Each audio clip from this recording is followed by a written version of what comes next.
Здраво и добро дојдовте уште еден видео, каде што ова видео ќе биде вовед за теклеточниот рецептор. Ние во досегашните видеа доста пати зборевме за теклетките и разгледавме многу работи кои се поврзани со теклетките, но никогаш не навлеговме во големи си детали. И затоа тоа ќе го направиме во наредниве 20 на видео отприлика, каде што првично ќе се држиме на pattern recognition рецепторот на теклетки, кој што е всушност теклеточниот рецептор.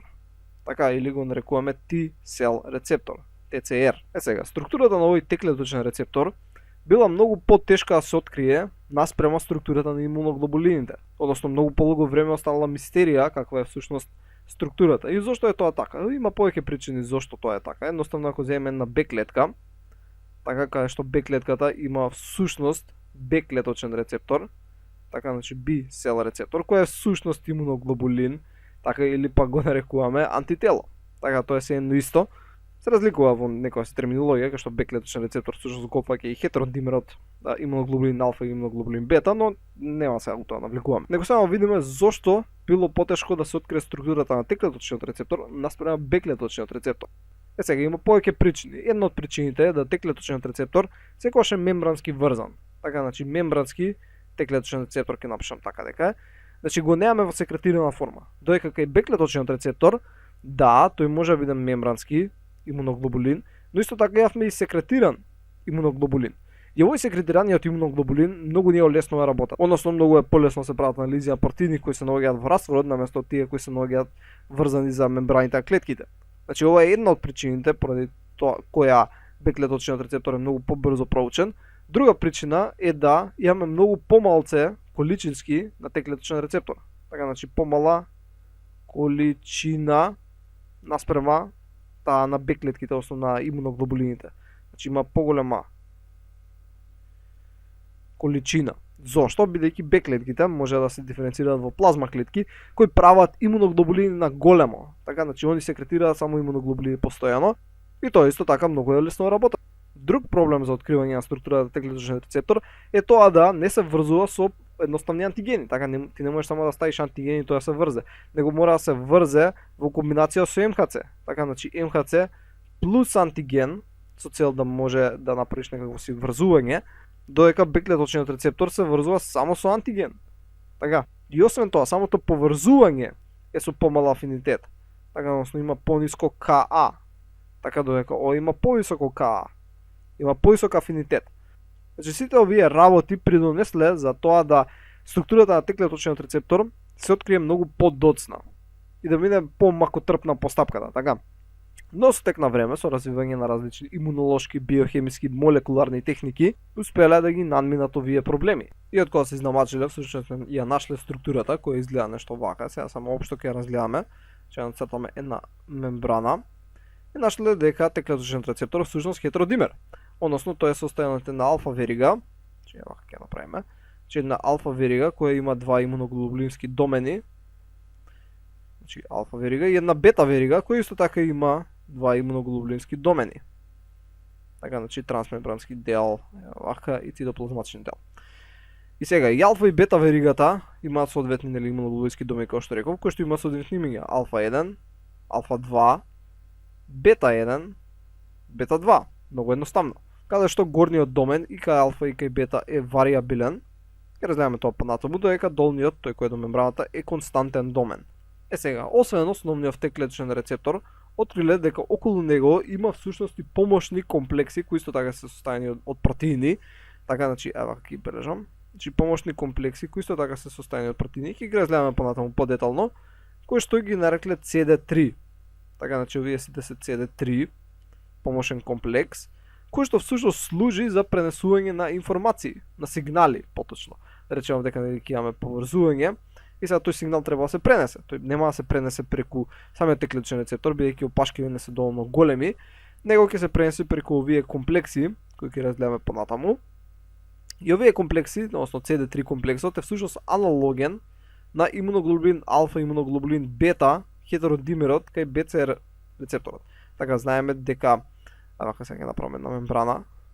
Видовме во многу одамна дека кај Б клеточниот рецептор имавме од страните овдека еден како хетеродимер, ја само ќе обележам, че вака многу едноставно сега, кој што беше состојан од имуноглобулин алфа и имуноглобулин бета, кој што служеше всушност за пренесување на информацијата. Така, аналогно на тоа, кај теклеточниот рецептор го имаме овој CD3 комплекс. И освен ова, ќе имаме и други помошни молекули кои ќе разгледаме понатаму, како CD4 и CD8. Само ќе бележам како портокалово, иако ќе имаат една подрugша структура со имуноглобулински домени. Само вака ќе бележам, значи тоа ќе бидат или CD4 или ќе биде CD8. Така, значи ќе имаат подрugша структура, нема вака да бидат, но сега само вака нека. Значи одгледа дека структурата всушност на теклеточниот рецептор е многу покомплексна него што може да се предположи. Сега, за нивно изненадување, освен вакви алфа-бета теклеточни рецептори, постојат и гама-делта теклеточни рецептори. И нема нешто многу да збориме за тие гама-делта теклеточни рецептори, а едноставно замислете си ги исто како овие. Така, само што синџирите ќе бидат кодирани всушност од други гени. Едниот всушност ќе биде гама синџир, така едниот ќе биде гама синџир, додека другиот ќе биде мало вака ќе го направам. Другиот ќе биде делта синџир.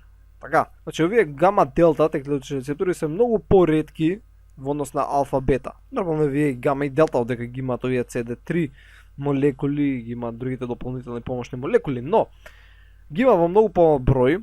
И една интересна разлика е да алфа-бета теклеточниот рецептор има висока специфичност, така значи алфа-бета, гама-делта. Ово има многу висока специфичност, односно многу висока специфичност при поврзување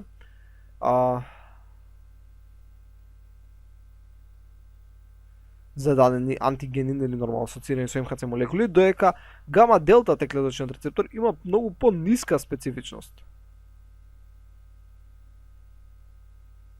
Односно е многу посличен на вроден имун систем, така. Значи, многу е посличен на рецептор кој е како дел од вроден имун систем, него како некој што е од адаптивен. Така, додека овој алфа-бета повеќе личи на адаптивен имун систем. Така, односно препознава некои епитопи, кои се презентирани на МХЦ молекули, кои се многу подалеку специфични во однос на тие кои се препознани од страна на гама и делта. Значи, гама и делта теклеточните рецептори препознаваат некои си општи структури, затоа многу потсеќаат на вроден имун систем. И ова е повторно потсетување онака дека самата подолба на адаптивен и вроден имун систем е вештачка. Таа не постои всушност во имуниот систем. Ние сме ја направиле како ова е едно, ова е друго. Но окей, не интересира сега тоа толку. Најчесто кога ќе збориме за алфа-бета, значи многу поретко нешто ќе спомнеме за гама-делта. Но само треба да знаете само дека и тој постои. Така. Сега, друго нешто што ќе збориме во потамошните видеа е всушност како е ова се кодирано од страна на гените. Така, значи ние зборевме како се беше кодирано кај имуноглобулините од страна на гените. Кај теклеточниот рецептор ќе биде многу слично. Така, значи како ќе бидат организирани всушност генските сегменти во ДНА и како всушност ќе се извршуваат преуредувањата, многу ќе потсеќа на тоа што се случуваше кај имуноглобулините. Така, значи ќе биде многу слично со тоа како што беше кај имуноглобулините. Така што ако тоа сте го научиле добро, тоа би требало да немате никаков проблем. Така, значи слично со имуноглобулини. И тоа беше основното за ова видео, ова беше се некој случај вовед.